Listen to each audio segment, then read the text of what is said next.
आपने लाइक किया, इसके लिए आपका कोटि कोटि धन्यवाद। आज हम मॉडल वर्ब के लास्ट सीरीज के बारे में चर्चा करेंगे। तो देखते हैं कि लास्ट सीरीज में हम मस्ट और ought to के बारे में क्या खास बात आपके सामने स्पष्ट करते हैं। मैंने पहले ही कहा कि शुड का अर्थ जहाँ चाहिए होता है वहाँ मस्ट का अर्थ अवश्य चाहिए होता है। अर्थात यदि हम किसी चाहिए के लिए निश्चितता का बोध कराना चाहते हैं, कंफर्मेशन चाहते हैं, तो वहाँ हम मस्ट का प्रयोग करेंगे। जैसे हमें अपने माता पिता का आज्ञा मानना चाहिए, तो इसका इंग्लिश हम शुड के साथ प्रयोग करेंगे कि you should respect your parents. लेकिन वहीं अगर हम कहें कि तुम्हें अपने माता पिता की आज्ञा का पालन अवश्य करना चाहिए, तो वहाँ पर you must respect your parents और you must obey your parents का प्रयोग करना होगा। तो मस्ट और शुड के बीच में सिर्फ इतना अंतर होता है कि मस्ट के साथ निश्चितता का बोध हो जाता है और किसी चीज को करने की इच्छा प्रबल होती है, यानी कंपल्सन है, करना ही है। दूसरी तरफ जब हम ought to की बात करते हैं तो ought to का अर्थ होता है चाहिए। अब यहाँ श्रोता इस चीज पर आप कंफ्यूज न करें कि शुड का अर्थ भी चाहिए, मस्ट का अर्थ भी चाहिए और ought to का अर्थ भी चाहिए होता है। ये बात आप क्लियरली ध्यान में रखें कि शुड का प्रयोग नॉर्मल सेंस में होता है। अब हम मेन वर्ब के रूप में जानते हैं। मेन वर्ब के रूप में करने का मतलब है कि वहाँ नीड के साथ में नॉट का प्रयोग नहीं होगा। तो यहाँ नीड का अर्थ होगा आवश्यकता या जरूरत। ये बात ध्यान रखें जब हम कहते हैं आई नीड ए पेन। यहाँ हमने नीड के साथ में नोट का प्रयोग नहीं किया। इसका मतलब है कि नीड जो है मेन वर्ब है, मुझे कलम की जरूरत है।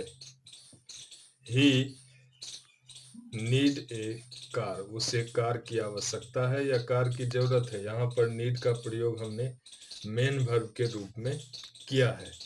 तो नीड का दो प्रयोग था। जब हम नीड के साथ नोट का प्रयोग करते हैं तो इसका अर्थ है नीड वहाँ ऑक्सिलरी वर्ब है। दूसरा, जब हम नीड के साथ में नोट का प्रयोग नहीं करते तो वहाँ वह मेन वर्ब के रूप में आता है, जिसका अर्थ होता है आवश्यकता और जरूरत। आगे हम डेयर के बारे में जानते हैं कि डेयर का प्रयोग हम दो सेंस में करते हैं। पहला, एज ए ऑक्सिलरी वर्ब, जहां हम डेयर का प्रयोग सहायक क्रिया के रूप में करते हैं। वहां जैसे how dare you to touch me, यहाँ हमने WH वर्ड के साथ डेयर का प्रयोग किया। डेयर यहाँ ऑक्सिलरी वर्ब है कि तुमने मुझे छूने का साहस कैसे किया। तो यहाँ डेयर एक ऑक्सिलरी वर्ब के रूप में है। अब वहीं जब हम डेयर का प्रयोग मेन वर्ब के रूप में करते हैं, जैसे don't dare to kill the tiger, अर्थात बाघ को मारने का साहस मत करो। यहाँ डेयर एक मेन वर्ब के रूप में आता है। तो नीड की तरह डेयर का भी प्रयोग ऑक्सिलरी वर्ब और मेन वर्ब के रूप में होता है। अब श्रोता, हम यूज टू के बारे में जानते हैं। मैंने पहले ही कहा कि यूज टू का प्रयोग हैबिट के संदर्भ में होता है, अर्थात वह हैबिट के संदर्भ में प्रयोग में आता है। जैसे मैं कहूँ I he use to go to school, तो यहाँ अर्थ होता है कि मैं स्कूल जाया करता था, अर्थात मेरा स्कूल जाने का आदत था। तो जब कभी हम यूज टू का प्रयोग करेंगे तो वो आदत के संदर्भ में होगा। You use to listen music, तुम संगीत सुना करते थे। अतः आपने देखा कि सेमी मॉडल्स का प्रयोग हम कैसे करते हैं। अब इस चीज को आप ध्यान से नोट करें और समझने का प्रयास करें। और टू का प्रयोग चाहिए के अर्थ में होता है। हम यहाँ बता रहे थे कि तीनों मस्ट, शुड और ought टू में क्या अंतर है। शुड का अर्थ होता है चाहिए, लेकिन यहाँ पर सेंस जो है बिल्कुल नॉर्मल होता है। सामान्य स्थिति में हम शुड का प्रयोग करते हैं।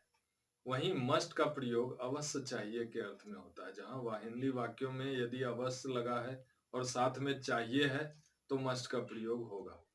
लेकिन ought टू का अर्थ मोरल रिस्पॉन्सिबिलिटी के अर्थ में होता है। मोरल रिस्पॉन्सिबिलिटी से यहाँ अर्थ है नैतिक दायित्व का। नैतिक दायित्व मतलब कि कोई ऐसा काम जो व्यक्ति के रिस्पॉन्सिबिलिटी के अंतर्गत होता है।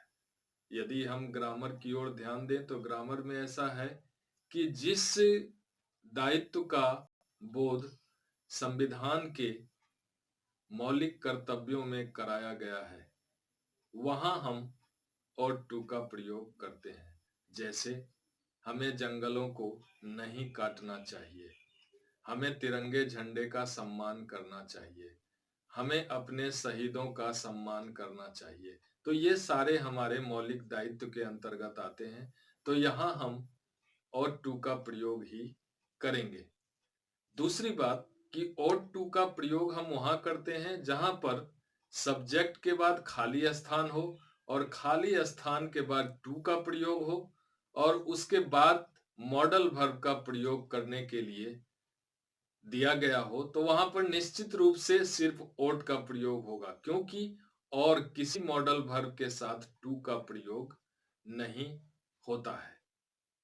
यहाँ श्रोतागण ये ध्यान में रखें कि शुड, मस्ट और ought टू का प्रयोग बड़े ही सावधानी से करना होता है। जहां शुड का प्रयोग हम नॉर्मल सेंस में करते हैं, वहीं मस्ट का प्रयोग आवश्यक अर्थ में करते हैं जहां अवश्य लगा होता है। और नैतिक दायित्व के संदर्भ में हम ought टू का प्रयोग करते हैं, अर्थात जहां हमें ये लगता है कि यह काम हमारे नैतिक दायित्व के अंतर्गत आता है, तो वहां हम ought का प्रयोग करते हैं। जैसे मान लो कि अगर हमें यह ट्रांसलेशन दिया गया कि हमें अपने माता पिता की सेवा करनी चाहिए। अब यहाँ पर दो सेंस है कि यदि कोई व्यक्ति यह सोचे कि माता पिता की सेवा करना एक सामान्य बात है तो वो शुड का प्रयोग करेगा। लेकिन यदि कोई व्यक्ति उसे अपना नैतिक दायित्व मानता है तो वहां वह ought टू का प्रयोग करेगा। तो वह कर सकता है कि we should serve our parents, और जिसे लगता है कि नैतिक दायित्व है वो इसका प्रयोग ought टू के अर्थ में करेगा, we ought to serve our parents. तो यहाँ श्रोता आपने यह ध्यान दिया कि किस तरह से हमने मॉडल वर्ब के can, could, may, might, shall, should, will, would तथा मस्ट और टू के बारे में आपको पूर्ण जानकारी दी। अभी थोड़ी ही देर में मैं आपको ये बताने वाला हूं कि सेमी मॉडल्स का प्रयोग हम कहाँ करते हैं। चूंकि सेमी मॉडल्स को भी हम मॉडल वर्ब की श्रेणी में ही रखते हैं, तो कुछ इंतजार, फिर सेमी मॉडल्स के बारे में आपको बताया जाएगा। धन्यवाद।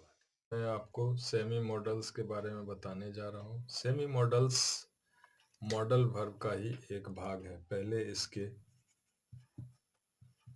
भागों को समझते हैं। सेमी मॉडल्स में हम तीन विभिन्न वर्ब को लेते हैं। पहला नीड, दूसरा डेयर और तीसरा यूज्ड टू। यहाँ फिर नीड का दो प्रयोग है। एक तो एक्सॉलरी वर्ब के रूप में और दूसरा मेन वर्ब के रूप में। उसी प्रकार डेयर का प्रयोग भी ऑक्सिलरी वर्ब और मेन वर्ब के संदर्भ में करते हैं। यूज टू का प्रयोग सिर्फ हैबिट के संदर्भ में होता है। इसके लिए हमें इन तीनों का प्रयोग जानना आवश्यक है। तो श्रोता, सबसे पहले हम नीड की बात करेंगे और उसे उदाहरण से आप समझने का प्रयास करें। उदाहरण से समझने का प्रयास करें। यदि नीड के साथ हम नोट का प्रयोग करते हैं, नीड के साथ नोट का प्रयोग करते हैं, तो इसका यह सेंस है कि नीड का प्रयोग यहाँ ऑक्सिलरी वर्ब के रूप में हुआ है। यह ध्यान रखें, मैं फिर से दोहराता हूं कि यदि नीड के साथ नोट का प्रयोग होता है तो वहां ध्यान रखें कि वहां नीड ऑक्सिलरी वर्ब है। Example, I need not go, यानी मुझे जाने की जरूरत नहीं है। यहाँ पर नीड का प्रयोग ऑक्सिलरी वर्ब के रूप में हुआ है क्योंकि नीड के साथ हमने नोट का प्रयोग किया और यहाँ गो एक मेन वर्ब है। दूसरा, ही नीड नॉट क्राई, यहाँ हमने नीड के साथ नोट का प्रयोग किया। इसका मतलब है कि नीड एक ऑक्सिलरी वर्ब है और यहाँ क्राई को मेन वर्ब के रूप में लिया गया है। उसे चिल्लाने की जरूरत नहीं। तो श्रोता, इस बात को ध्यान रखें कि यदि नीड के साथ नोट का प्रयोग करते हैं तो वहां नीड जो है ऑक्सिलरी वर्ब के रूप में आता है। आपने यह देखा कि मैं मॉडल वर्ब को किस तरह से आपको समझाने की कोशिश की। प्रिय दर्शकों और प्रिय विद्यार्थियों, आज आपका यह मॉडल वर्ब का चैप्टर यहीं समाप्त होता है। हमारे साथ इतने दिन तक बने रहने के लिए आपका कोटि कोटि धन्यवाद। मेरी यह इच्छा है कि यदि आपको मेरा यह टॉपिक और मेरे पढ़ाने का अंदाज अच्छा लगता है तो इस चैनल को सब्सक्राइब करें तथा लाइक करें, ताकि मैं ग्रामर के अगले टॉपिक के बारे में बताने की कोशिश करूंगा। मेरे साथ इस चैनल पे बने रहिए। अगले टॉपिक तक आपका